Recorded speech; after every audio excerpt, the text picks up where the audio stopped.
Ingat pesan saya ini. Setelah Anda kerjakan itu konsisten, 40 hari setelah itu, perhatikan, akan terjadi perbedaan dalam hidup Anda. Demi Allah saya katakan, Anda akan berubah. Minimal, Anda akan jadi orang baik dan semakin dekat hubungan dengan Allah Subhanahu wa Ta'ala. Yang kedua, ini yang paling dahsyat. Anda kerjakan ini, maka akan merubah hidup kita dari mulai di dunia sampai kembali kepada Allah di akhirat. Ada lagi zikir spesial. Kalau ini bisa dilakukan, maka Allah akan menjaga Anda dari perbuatan maksiat dan dibukakan segala hal-hal yang buruk dalam kehidupan untuk dijauhi. Apa zikirnya? Sekarang perhatikan, Allah menyebutkan orang takwa pertama di Quran, surah kedua, ayat kedua. Dzalikal kitabu la raiba fihi hudal lil. Ciri pertamanya orang takwa itu setelah beriman, menunaikan salat. Alladzina yu'minuna bil ghaibi wa yuqimunas shalah. Artinya, kalau ingin Anda sukses, ingin bahagia, ingin luar biasa senang, ingin berhasil, kata Allah tingkatkan takwa, salat. Cuma jangan cukupkan dengan salat fardu saja. Kalau cuma fardu, jangankan yang pengen sukses, yang biasa pun 5 waktu juga. Kalau ingin bahagia, jangankan yang 50 tahun, anak 5 tahun pun sholatnya 5 waktu juga. Yang biasa-biasa pun 5 waktu. Ini Anda ingin yang luar biasa. Tapi kalau Anda ingin capaian yang lebih tinggi, saya ingin jadi orang hebat, saya ingin jadi orang besar, saya ingin jadi pejabat yang berhasil, saya ingin jadi pengusaha yang sukses, maka naikkan level sholatnya dari yang standar, tambah dengan sholat sunnah. Ayo mulai bangkit. Silakan cek Nabi Muhammad SAW, Rasul yang paling hebat, Rasul yang paling mulia, ketika beliau diangkat oleh Allah menjadi Rasul dan disebut oleh Rasul-Rasul sebelumnya sebagai Rasul yang paling hebat, paling sukses, paling dekat dengan Allah. Bagaimana status Nabi Muhammad diangkat jadi Sayyidul Mursalin, penghulu tuan dari semua Rasul dan Nabi? Apa rahasianya? Salah satunya ketika beliau banyak mendekat kepada Allah melebihi Rasul-Rasul yang lainnya. Bapak Ibu, nama Nabi Muhammad itu semua nama sifat kebaikan. Tak ada nama zat. Nama zat itu nama untuk membedakan seorang dengan yang lain. Nama saya Adi, ini Husain misal. Untuk membedakan Adi dengan Husain diberi nama. Adi saya tengok, Husain ini tengok.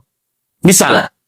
Tapi nama sifat adalah nama kemuliaan yang melekat pada seseorang. Jujur sifat, sabar sifat, tawadu sifat. Si Fulan Asep yang tawadu, Asepnya zat, tawadunya sifat. Nabi Muhammad beda. Nabi lain semua nama zat umumnya, rata-rata. Isa nama zat, Musa nama zat, Nuh nama zat, Lut nama zat. Nabi Muhammad SAW semua sifat. Silakan cek. Muhammad, sifat mulia secara sosial. Orang yang senang bersikap baik dengan sesamanya. Muhammad, dari kata Mahmud. Disebutkan 4 kali Muhammad dalam Al-Quran. Quran surah ketiga ayat 144. Quran surah ke-33 ayat ke-40. Quran surah ke-47 ayat kedua. Dan Quran surah ke-48 ayat ke-29. Muhammad dari kata Mahmud. Artinya orang yang baik hubungan sosialnya. Maaf, sedang sholat, disimpan kotoran di atas, tidak marah. Dilempar batu, tidak marah. Dicela, dihina, beliau minta Allah maafkan mereka. Ada yang ingin bunuh, ya Allah, sentuh hatinya untuk bertobat. Muhammad. Saat lihat hewan disembelih, kata Nabi jangan aniaya hewannya. Kalau mau sembelih, tajamkan pisaunya. Kenapa? Ahsinul dzibha, supaya bagus dalam sembelihan, tidak menzalimi hewan, cepat selesai. Dan menajamkan pisau pun tak boleh depan hewannya.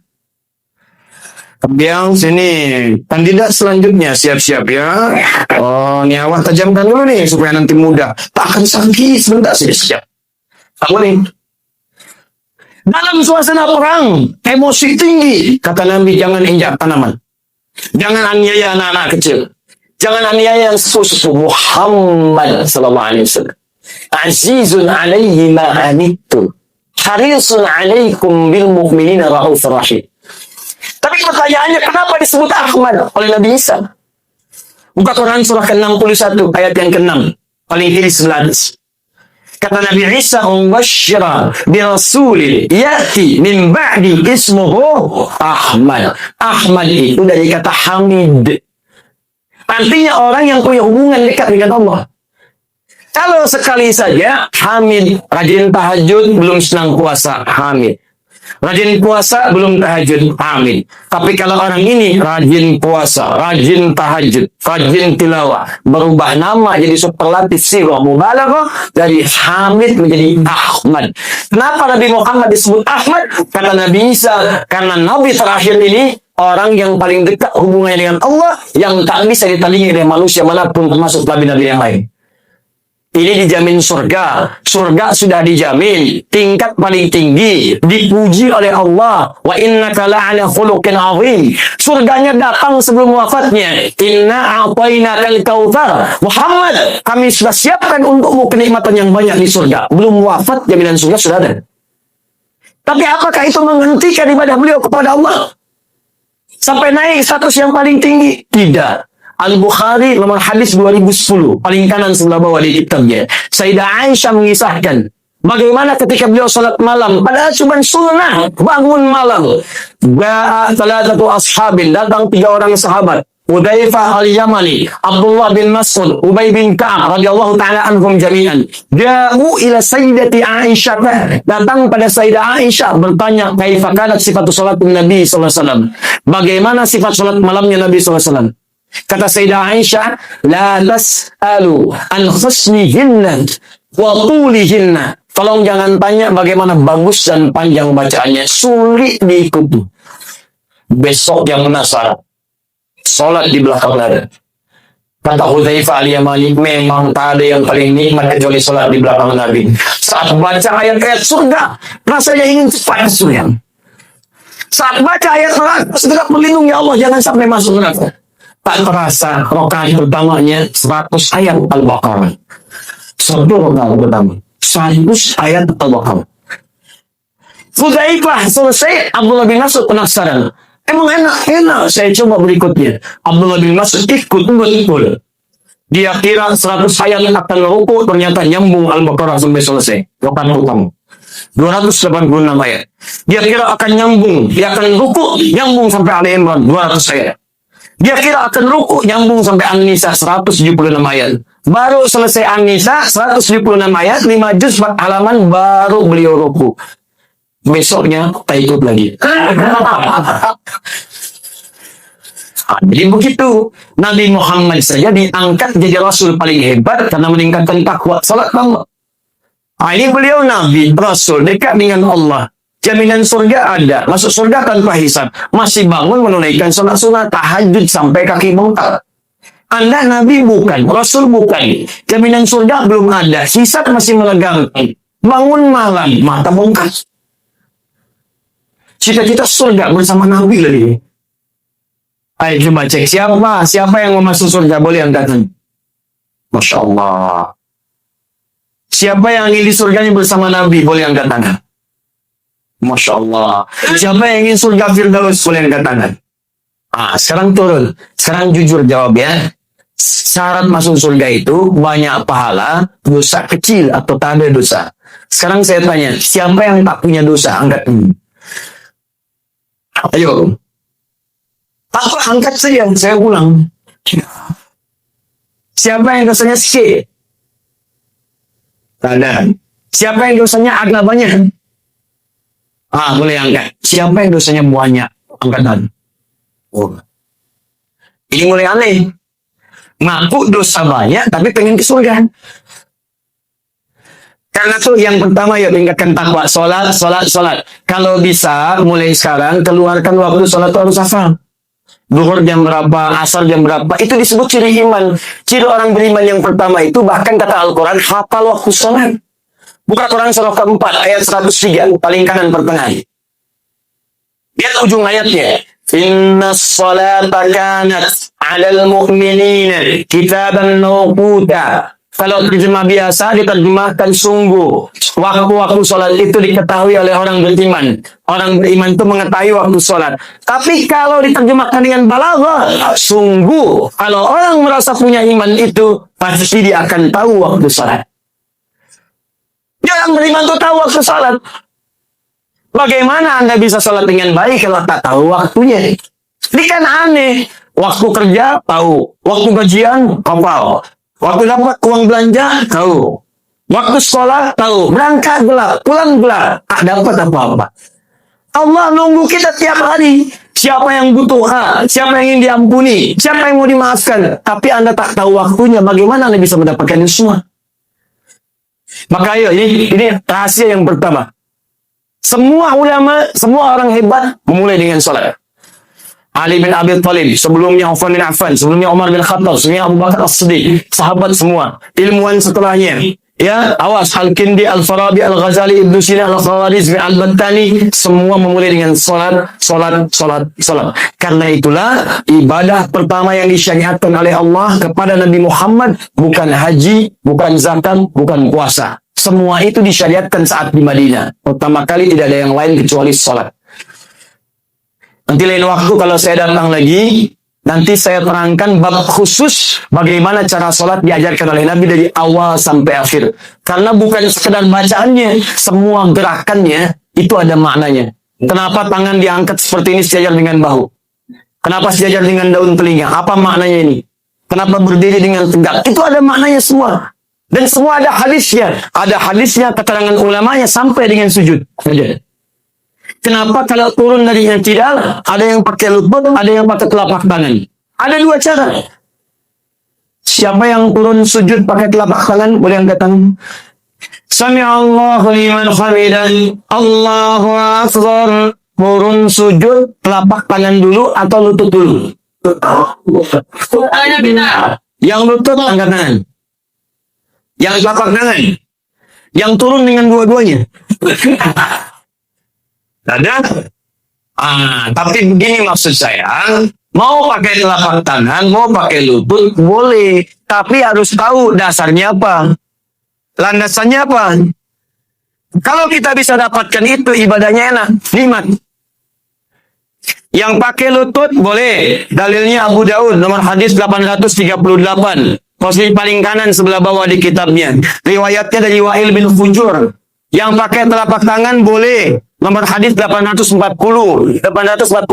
di kitab yang sama Abu Daud. Abu Daud itu nama aslinya Sulaiman dari Sijistan, dikenal dengan Sulaiman As-Sijistani. Hafal 500.000 hadis dengan sanadnya, dengan matannya. Sampai Ibnu Qayyim Al-Jauziyah rahimahullah mengatakan, kalau ada nabi bisa melunakkan besi namanya Nabi Daud, orang ini bisa melunakkan hadis dengan lisannya. Orang ini Abu Daud. Karena sejak saat itu beliau kemudian merumuskan kitab hadis berdasar urutan fikih dikenal dengan Sunan Abu Daud. Nomor hadis 841 itu kebolehan turun pakai telapak tangan, diambil riwayatnya dari sahabat Abu Hurairah.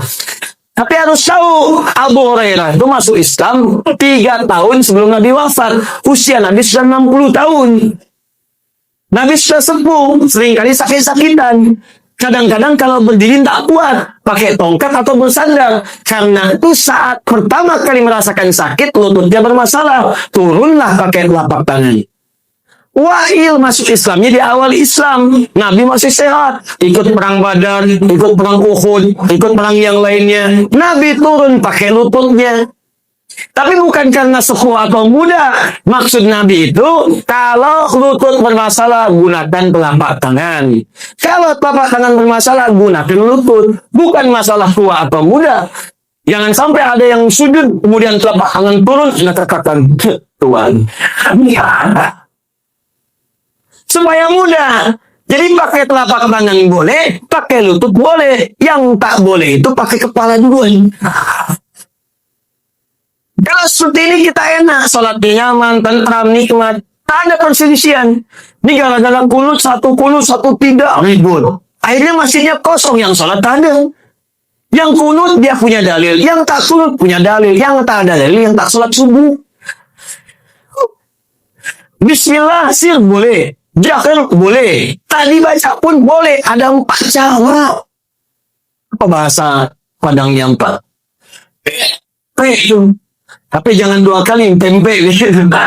Ada 4 cara. Ampe.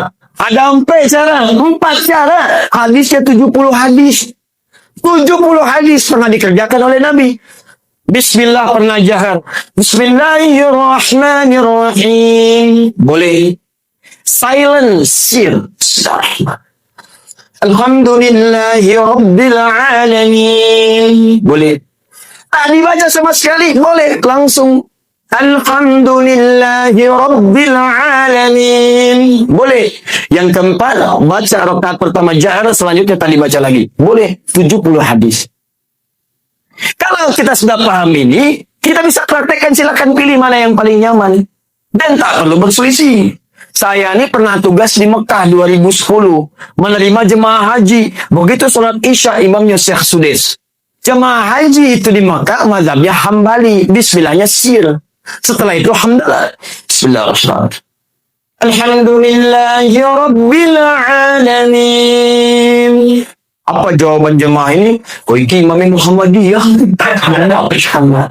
Muhammadiyah cabang Masjidil Haram. Ketuanya saya sudah. Ada hubungannya. Ini Muhammadiyah. Apa yang lainnya? Sepanjang kita paham dalil, maka nikmat kita ibadah. Dalil tahu. Argumentasi ada. Dan paham apa yang kita kerjakan. Jadi yang pertama, kalau ingin meningkatkan takwa kepada Allah, mulai dengan ibadah apa? Ayo, mulai sekarang turunkan semua jenis salat sunnah. Nanti ada salat sunnah apa? Sebelum zuhur ada berapa rakaat? Ba'da zuhur ada berapa rakaat? Asar ada tidak? Ba'da maghrib ada tidak? Isya ada tidak? Malam ada salat sunnah apa? Siangnya, dari mulai ba'da subuh ada tidak?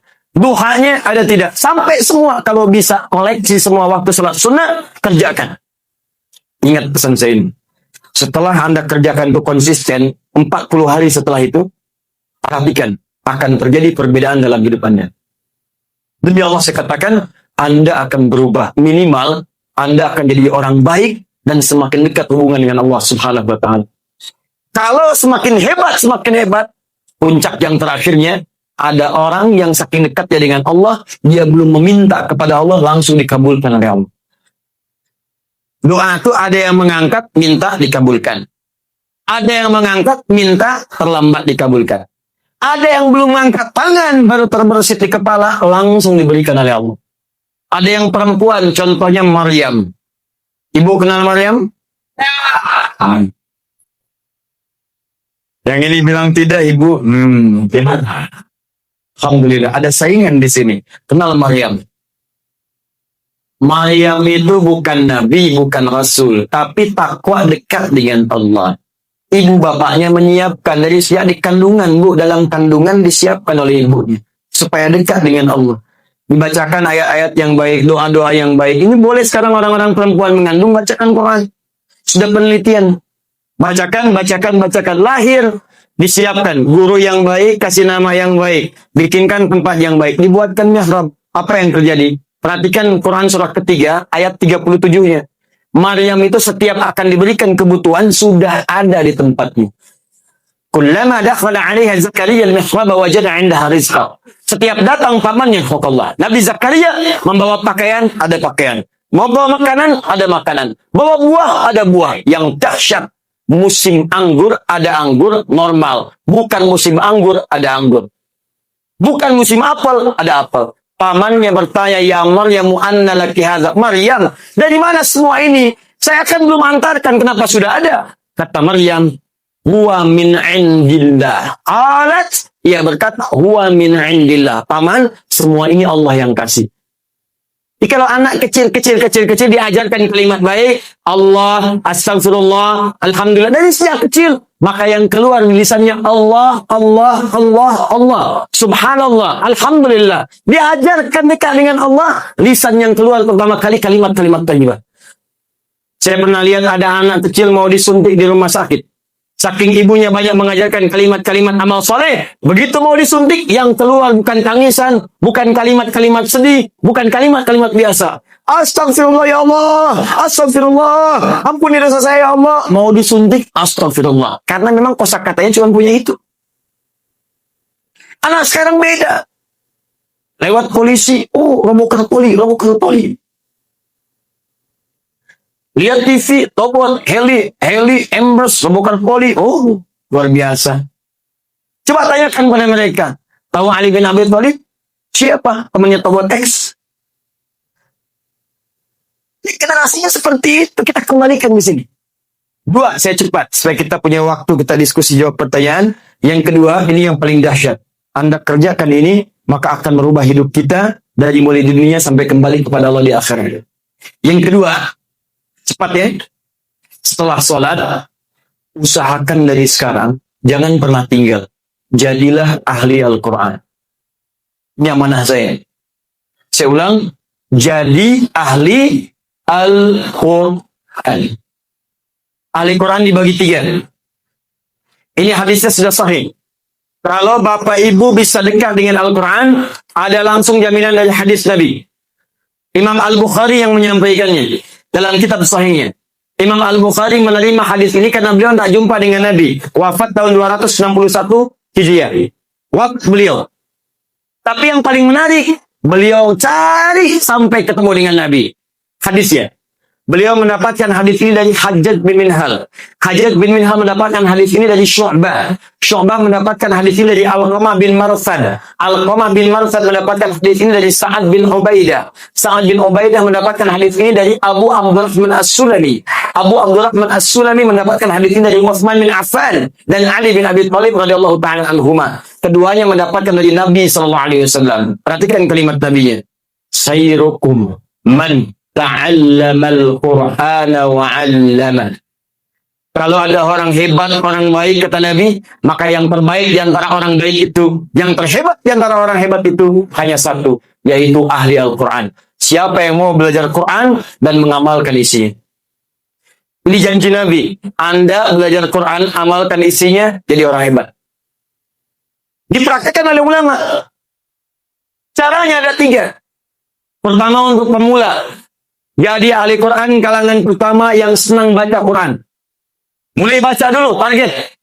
Khatam dalam sebulan, 1 hari 1 juz. Kalau mau mudah, jangan dipaksakan sekali baca 1 juz. 1 juz 1 hari bagi 5 bagian sesuai waktu sholat. Subuh, zuhur, asar, maghrib, isya. Dibagi, bagi 5. Misal, juz pertama itu 141 ayat. Ditambah dengan Al-Fatihah. Al-Fatihah saya tak hitung karena sudah hafal kita. Baik, 141 ayat bagi 5. Berapa jumlahnya? 28. Cepat ya. Bisa temukan. 28 ayat kan sedikit saja. Subuh. 28 ayat bagi 2. Sebelum subuh 14. Setelah subuh 14. 14 ayat itu kan gak lama. 5 menit pun tak sampai baca 14 ayat. Anda cuma butuh 5 menit menyelesaikan 14 ayat. 14 ayat setelah sholat subuh, 10 menit saja. Zuhur 5 menit sebelum, 5 menit setelah. Kalau itu konsisten, 1 hari 1 juz. 30 hari 30 juz. Dan ringan. Apa yang terjadi? Anda rajin baca, rajin baca, rajin baca. Kalau sudah dekat dengan Al-Quran, Quran yang sering Anda baca itu akan menjaga Anda dalam kehidupan. Anda akan dijaga. Minimal lisan dijaga dari berkata yang kotor. Tangan dijaga dari menyentuh yang haram. Yang hebat di masa Nabi kata para sahabat, jangan dikira semua sahabat Nabi hafal Quran. Ada di antara mereka yang cuma hafal 1 surah, 2 surah. Surah yang dihafal itu Al-Baqarah, Ali Imran, seterusnya. Bisa. Yang paling dahsyat, ada di antara mereka yang punya wirid sebelum tidur, sering membaca surah Al-Quran. Buka kitabnya Imam An-Nawawi, judulnya At-Tibyan fi Adab Hamalatil Quran. Halamannya halaman 52, terbitan Darun Nafais warna kuning, paling kanan sebelah bawah. Ada judulnya Wirid Al-Quran sebelum tidur. Ini sahabat-sahabat Nabi itu punya surat khusus. Ada yang baca Al-Mulk sebelum tidur. Ada yang baca Al-Ikhlas, Al-Falaq, An-Nas. Ada yang baca ayat kursi. Tapi ada satu di antara mereka yang senang baca Al-Baqarah. Saking dekatnya dengan Al-Baqarah, tidak pernah tidur kecuali baca Al-Baqarah terlebih dahulu. 1 kali dia tertidur, lupa belum baca Al-Baqarah. Tiba-tiba dalam tidurnya dia bangun. Kaget. Tangannya kena kawannya. Kawannya bangun. Kenapa kamu? Apa kata orang ini? Wallahi laqad ra'aitul fil manam innal baqarata laqad natahathu. Saya tadi mimpi dalam tidur, Saya diseruduk surat Al-Baqarah. Diseruduk Al-Baqarah. Al-Baqarah itu kan sapi betina. Jadi karena dia belum baca surat Al-Baqarah itu, dalam tidurnya datang sapi betina, nyeruduk dia. Seakan-akan mengatakan, kamu belum baca saya, baca dulu. Saking dekatnya dengan surat itu. Yang rajin baca surah Al-Mulk, dekat. Maka Allah akan jaga jasadnya di alam kuburnya. Yang rajin baca surat Yusuf dengan jiwanya, dengan ikhlasnya, dengan akhlaknya, maka dia akan dibebaskan dari kesedihan dan kesulitan dalam hidupnya. Ada fadilahnya, banyak. Baca kitab-kitab ulama, kita temukan keutamaannya. Hadirkan itu, golongan pertama. Kalau sudah lancar baca yang pertama ini, naik level kedua. Saya cepat. Nanti di akhir, saya berikan cara cepat menghafal Al-Quran. Yang kedua, amalkan isinya dengan cara mengkajinya terlebih dahulu. Jangan sampai selama ini baca, tapi kita paham isi. Punya target. Dalam sebulan, bulan ini saya selesaikan juz amma, saya paham. Besok saya selesaikan misalnya Al-Baqarah. Setahun saya selesaikan Ali Imran. Kalau mau cepat, ini saya berikan rahasia besar. Ini rahasia ya. Saya ulang, ini rahasia di antara kita saja. Kalau mau efektif, keluarkan ayat Al-Quran sesuai dengan profesi Bapak Ibu sekalian. Kalau baca, awal sampai akhir. Menghafal, awal sampai akhir. Tapi kalau ingin amalkan, praktekkan, kalau bisa keluarkan yang kita butuhkan. Contoh.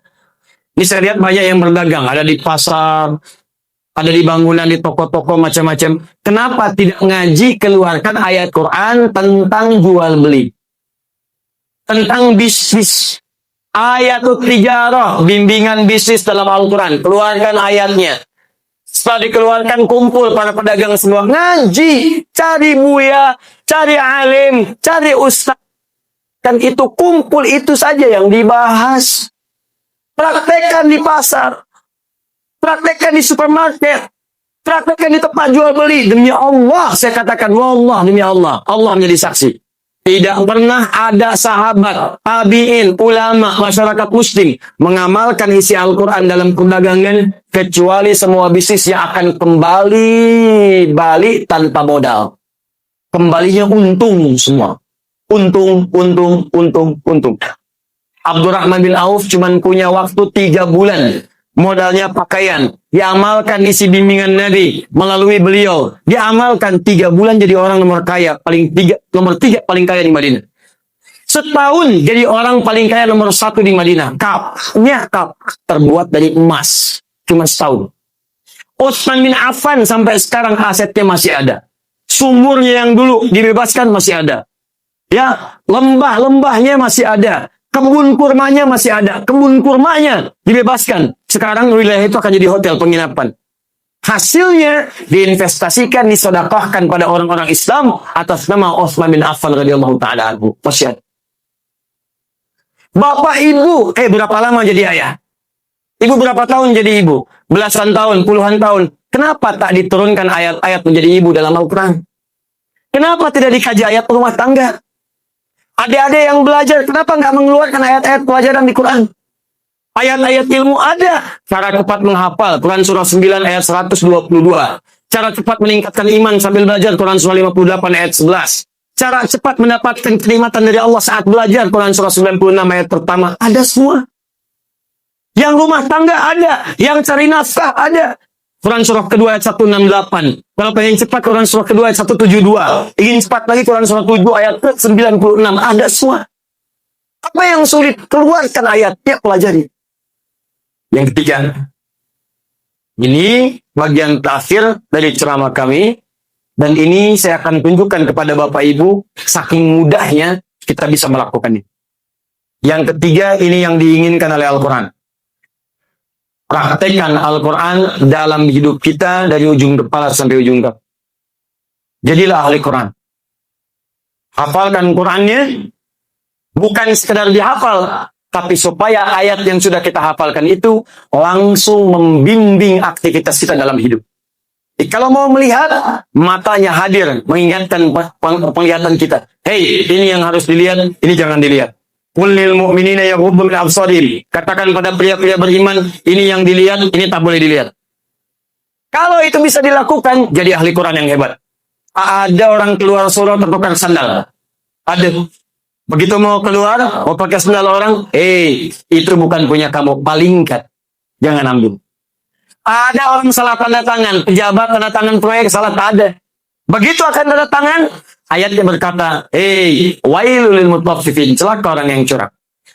Wailul lil mukadzibin, celaka kalau berdusta. Muncul ayatnya, bukan cuma hatinya mengatakan jangan lakukan, ayatnya langsung muncul. Ingat ya, tangan orang tahiyat tidak akan pernah dipakai maksiat, malu pada Allah. Dalam sholat kita tiap hari tahiyat, tahiyatulillah, tahiyatulillah. Tangan orang tahiyat menunjuk pada ketaatan pada Allah. Jangan sampai dipakai maksiat, sampai tangan bingung. Ini sholat dipakai, maksiat dipakai. Malu pada Allah. Tangan orang tahiyat tak pernah dipakai maksiat. Anda pergi, datang ke kantor, datang proyek disodorkan, Pak, minta tanda tangan. Boleh. Baca dulu, ini tidak bagus, perbaiki dulu. Pak, ini ada fee-nya Pak, 100 juta. Maaf, jari orang tahiyat tidak akan pernah dipakai maksiat. Ambil lagi. Ke toko, ada yang nyogok, Pak, turunkan Pak, ganti kwitansinya. Maaf, tangan orang tahiyat tak bisa dipakai maksiat. Jawab. Tapi ditambahlah Pak, 200 juta. Awal istiharah dulu ya. Salah. Tak bisa dipakai maksiat dan tak ada istikharah dalam maksiat. Paham? Yang terakhir adalah ajakan Al-Quran untuk menghafalkan Qurannya, dan hafalan ini dijadikan sebagai bimbingan hidup, bukan sedang dipakai untuk sholat atau bacaan biasa. Itu boleh dan pahalanya ada, cuma sayang nanti manfaatnya tak ada. Saya mau tunjukkan menghafal Quran ini begitu mudah. Sangat mudah. Kami sekarang buka di Bekasi, metode hafalan Quran diberi nama At-Taisir. Waktu paling lama cuma 30 hari ternyata. Ternyata kita cek, kita itu punya kemampuan luar biasa untuk menghafal Quran. Cepat, tak ada batas. Yang tak bisa lihat, bisa hafal. Yang lumpuh otak, yang tua bisa hafal Quran. Muda apalagi. Bu, Pak, saya lihat anak-anak saja bisa hafal Quran. Apalagi yang pernah jadi anak-anak. Coba saya tunjukkan pada saya. Siapa yang nggak pernah jadi anak-anak, boleh angkat tangan. Sekarang anak-anak bisa menghafal Quran, apalagi yang pernah jadi anak-anak. Gampang. Ternyata paling lama 30 hari. Ada yang 23 hari, ada yang 24 hari, ada yang 21 hari. Kemarin terakhir ada anak perempuan 19 tahun hafal Quran 7 hari. 7 hari. Saya mau tunjukkan pada Anda betapa mudahnya menghafal Quran. Nanti saya tunjukkan dari posisinya, dari ayatnya, dari nomornya. Saya tunjukkan nanti di sini. Kurang dari 5 menit, Bapak Ibu bisa menghafal Quran. 5 ayat, kurang dari 5 menit. Sepakat? Siap? Saya nak tanya dulu. Saya jawab pertanyaan dulu atau simulasi? Yang mau simulasi, angkat tangan. Yang mau jawab pertanyaan, angkat tangan. Mau jawab Bapak? Baik, nanti kita jawab ya. Ya, saya simulasi sini, nanti kita jawab. Atau kita jawab dulu sedikit, saya atur waktunya nih. Setelah 10 menit saya simulasi, karena saya cuma butuh waktu 5 menit. 5 menit, apa 5 ayat, dengan nomornya, dengan posisinya, dan insya Allah kurang dari 5 menit. Yakin? Siap? Saya jawab sedikit dulu, setelah itu kita simulasikan. Bismillah. Assalamualaikum. Waalaikumsalam warahmatullahi wabarakatuh.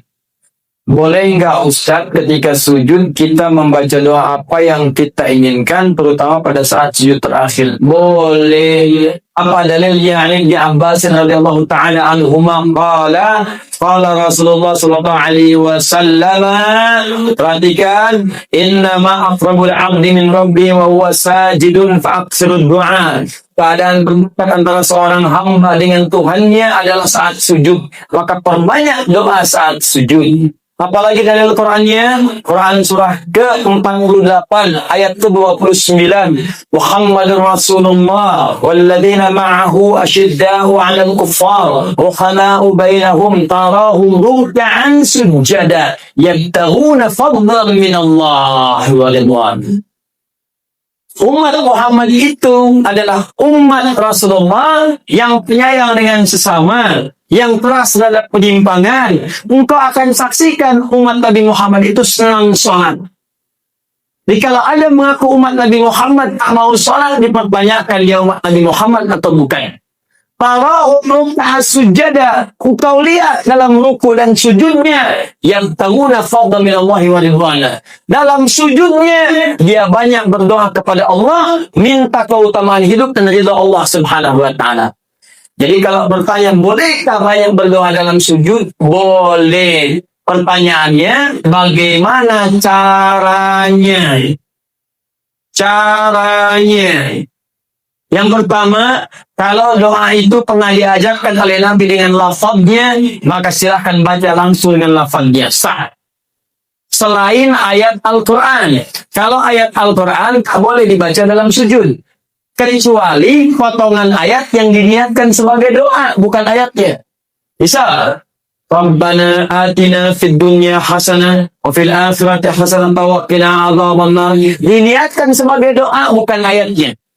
Karena kalau ayatnya lengkap, wa minhum may yaqulu rabbana atina fid dunya hasanah wa fil akhirati hasanah wa qina adzabannar. Surat Al-Baqarah ayat berapa? 201. Di mananya? Paling kanan sebelah bawah. Kalau ayatnya kita boleh baca ayatnya saja, asalkan ditujukan dengan doa. Rabbana zalamna anfusana wa illam taghfir lana wa tarhamna lanakunanna minal khasirin. Kalau ditujukan doa, boleh dengan niat berdoa, bukan karena ayatnya. Boleh bacakan itu sebagai doa. Kalau ayatnya ada di Quran, di mana? Surah ke-7. Apa? Al-A'raf ayat berapa? 23. Jelas ya? Kalau kita tak ada bimbingan bacaan doanya, lafaznya, atau bahkan, maaf, yang kita mintakan tak pernah disebutkan oleh Nabi. Misal, besok anak mau ujian. Zaman Nabi tak ada ujian di sekolah. Besok misalnya ada acara pelantikan jabatan. Zaman Nabi nggak ada pelantikan jabatan. Kita mau sholat malam tahajud, mau berdoa. Apakah boleh berdoa dalam sujud? Minta, ya Allah, lancarkan proyek saya besok. Lancarkan bisnis saya. Ringankan tugas beban jabatan saya. Luluskan anak saya, cucu saya dalam ujian. Boleh ya? Boleh. Tapi yang paling sorry, tak perlu dilafazkan. Cukup dalam hati saja. Jelas. Apa dalilnya? Bisa kita ambil di antaranya Quran surah ke-7 Al-A'raf ayat 205. Wadhkur rabbaka fi nafsika tadarruan wa khifatan wa dunal jahri minal qaul. Silakan sebut nama Rabbu, minta kepada Allah dalam jiwamu walaupun tak dilafazkan. Minta dengan khusyuk, minta dengan penuh harap. Jangan kemudian kau terlampau keras memintakannya, cukup dalam hatimu. Hadirkan, mintakan. Begitu dihadirkan, Anda berjawab.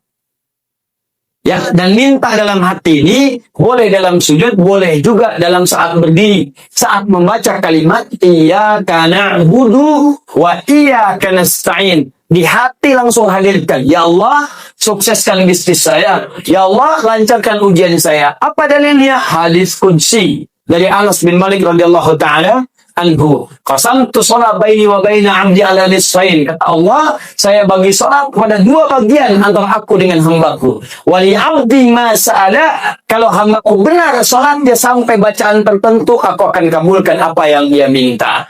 Sampai pada kalimat wa idza qala al-'abdu iyyaka na'budu wa iyyaka nasta'in.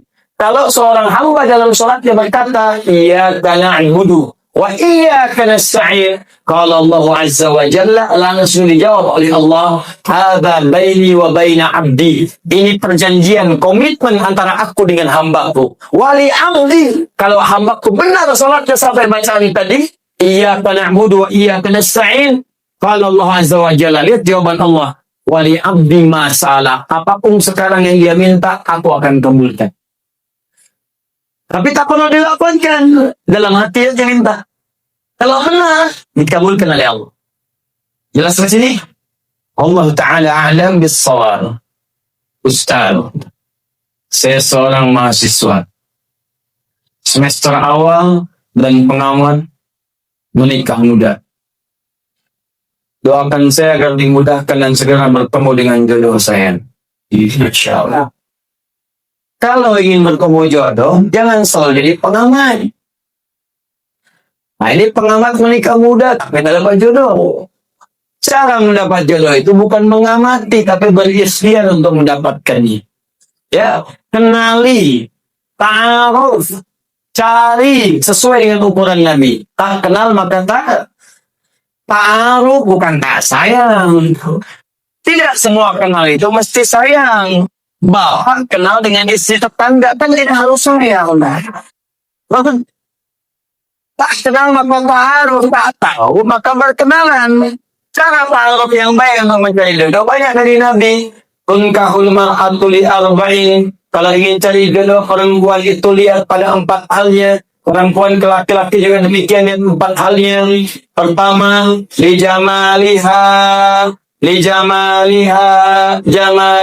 Ingat, bukan jamil, bukan jamilah, jamal. Kalau jamil, ganteng, lihat gantengnya. Kalau jamilah, cantik, lihat cantiknya. Jamil, ganteng. Saiful, ganteng. Saiful, jamil. Jamila, cantik. Mulan, cantik. Mulan, jamila. Tapi kalau jamalah, itu adalah penampakan keindahan yang terpampang pada warasnya. Pada parasnya. Jadi bagaimana kalau ditatap menjadi senang? Kata orang cantik itu relatif, jelek itu mutlak. Tapi ada orang yang wajah biasa, tapi kalau ditata indah, enak, suaranya merdu. Memang parasnya 100%, tapi cerewetnya 1000%. Nah, enak juga. Coba Sayyidah Khadijah, istri Nabi, dengan Sayyidah Zainab binti Jahsy, cantik mana di antara itu? Bagus. Kalau tahu saya akan tanya, sudah pernah lihat? Kata orang, cantik paras itu Sayyidah Zainab. Mata kalau melihat tak berkedip, wajah tak berpaling. Tapi yang disebut dalam mimpi Nabi Sayyidah Khadijah. Lihat Al-Bukhari, kitab Badul Wahyi, nomor hadis yang ke-4 sampai 5, dari kanan sebelah bawah sampai kiri atas. Nabi pernah turun dari Gua Hira, belum ada wahyu setelah periode Isra. Di tengah jalan siang-siang tiba-tiba ada suara, Muhammad. Tengok kanan kiri kosong, depan belakang tak ada orang. Tengok atas ada sosok seperti duduk bainas samai wal ardi memanggil Muhammad. Bangkalah keluar dari lamung-lamung ini. Siang-siang kosong, tak ada orang. Begitu keluar, tak ada orang, kanan kiri kosong, depan belakang kosong. Tiba-tiba ada panggilan. Nengok atas jubah putih rambut gondol. Jubah putih rambut gondol sambil begini. Kira-kira apa yang dilakukan? Pada Nabi faru'intu minhu, saya pergi meninggalkan tempat itu dengan cepat bikin kalian takut. Tapi yang dahsyat, datang pulang sampai rumah bertemu dengan Sayyidah Khadijah. Begitu dibuka melihat wajah Sayyidah Khadijah, hilang setengah ketakutan.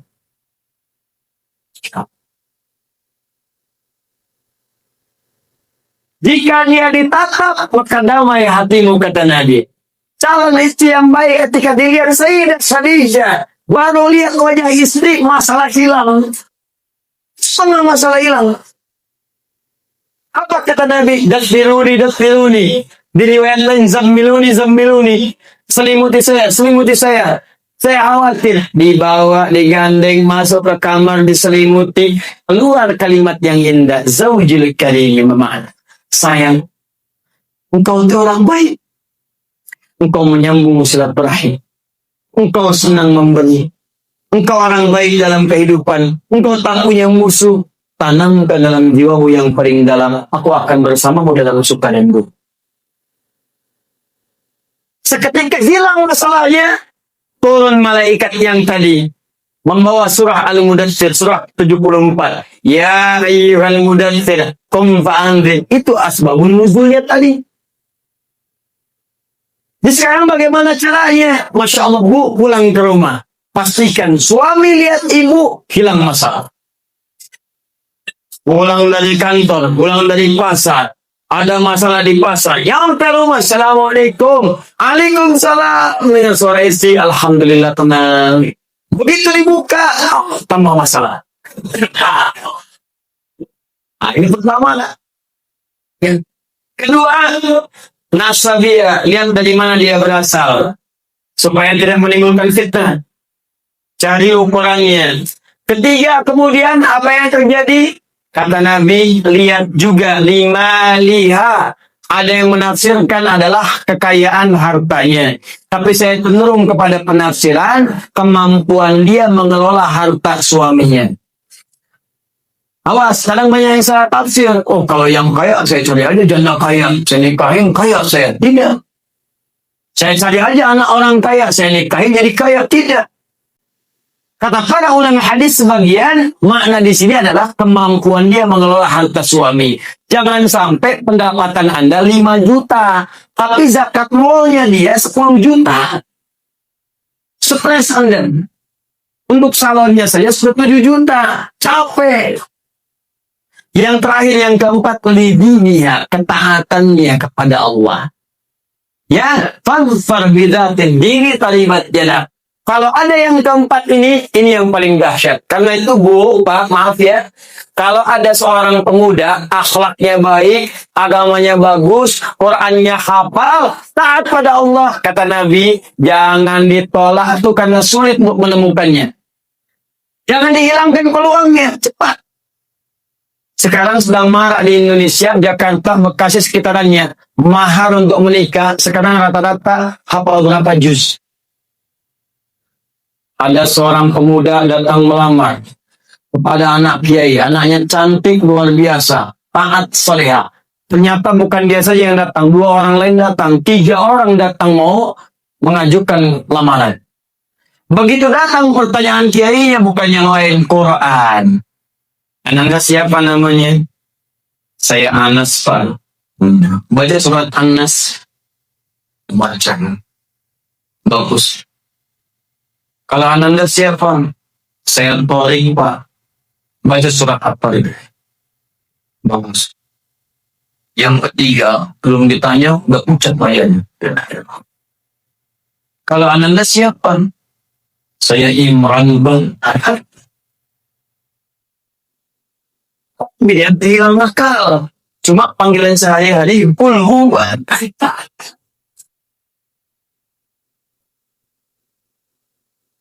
Ya.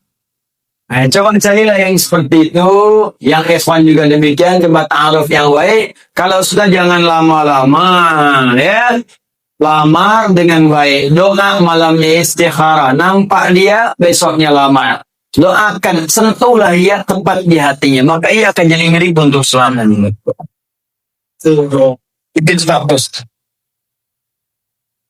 Itu dan para akhwat saya nasihati ya, awas yang belum menikah. Jangan dengarkan rayuan-rayuan gombal para lelaki.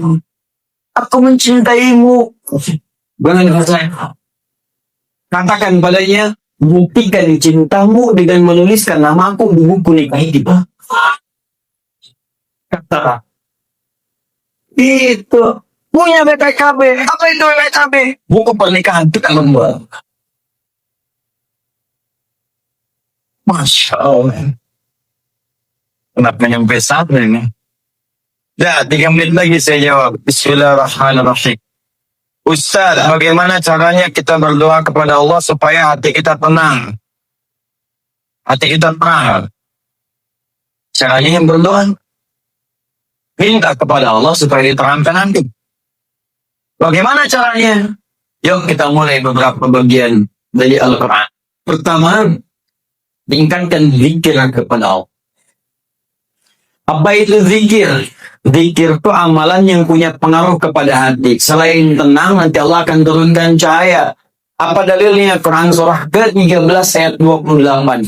Ala bi dzikrillahi tatma'innul qulub. Apa amalannya? Pertama sholat. Karena itu sholat disebut dengan zikir.